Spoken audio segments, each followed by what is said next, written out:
Alors, la correction de cette activité, elle était à faire sur une feuille blanche.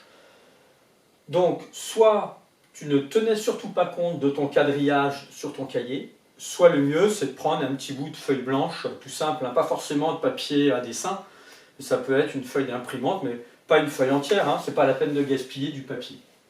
Donc, on nous demandait de tracer sur une feuille blanche deux droites parallèles.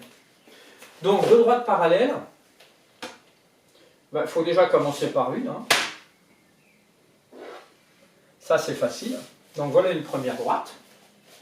Et puis après, pour en tracer une seconde, alors ça n'allait pas être approximatif. On ne te disait pas de tracer à main levée, approximativement sous-entendu, de droite parallèle. Donc, il fallait utiliser une connaissance que tu as vue en sixième, voire peut-être même en primaire. Pour tracer deux droites parallèles, on va tracer des angles droits. Donc là, on va mettre un angle droit, on va mettre des traits de construction, je vais les mettre en pointillés. Un premier angle droit. Et là, je vais faire un deuxième angle droit.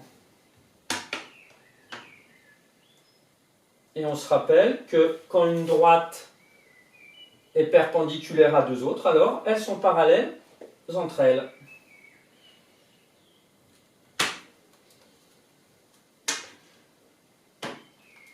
Donc là, on a un autre angle droit, grâce à l'équerre, et donc on sait que ces deux droites sont parallèles. Ensuite, on nous dit tracer deux droites parallèles qui coupent les deux premières. Alors, je vais faire deux autres droites. Alors, je vais en faire une, par exemple, comme ceci. Donc une première droite qui coupe les deux premières. Là aussi, je vais utiliser mon équerre pour arriver à faire deux parallèles.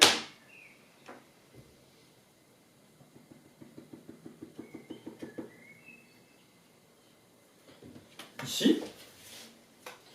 Et puis,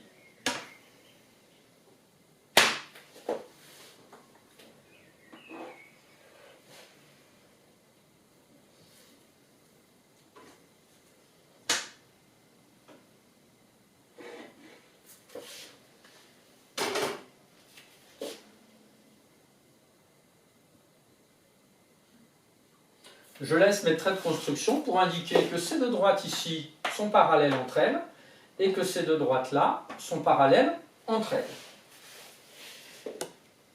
Ensuite, on nous dit que ce parallélogramme, ce quadrilatère, puisqu'il y a 4 côtés, 4 sommets, va s'appeler un parallélogramme. C'est un mot dont tu as déjà entendu parler. Entre autres, l'année dernière, tu as vu certains parallélogrammes particuliers, on les révisera cette année. Alors, il fallait le colorier en rouge. Alors le colorier, moi je vais le hachurer. Là je fais rapidement à main levée. Toi tu pouvais le colorier au crayon. Comme ça, on le rend plus visible. Proposer une définition à ce moment-là d'un parallélogramme. Si on respecte toutes les étapes de construction, on en déduit que la seule définition qu'on peut poser, qu'on peut donner, c'est qu'un parallélogramme est un quadrilatère qui a des côtés parallèles 2 à 2. Ça veut dire qu'il y en a 2 ici, ça fonctionne ensemble, et qu'il y en a 2 qui fonctionnent ici. Donc, je répète, un parallélogramme est un quadrilatère qui a ses côtés parallèles 2 à 2.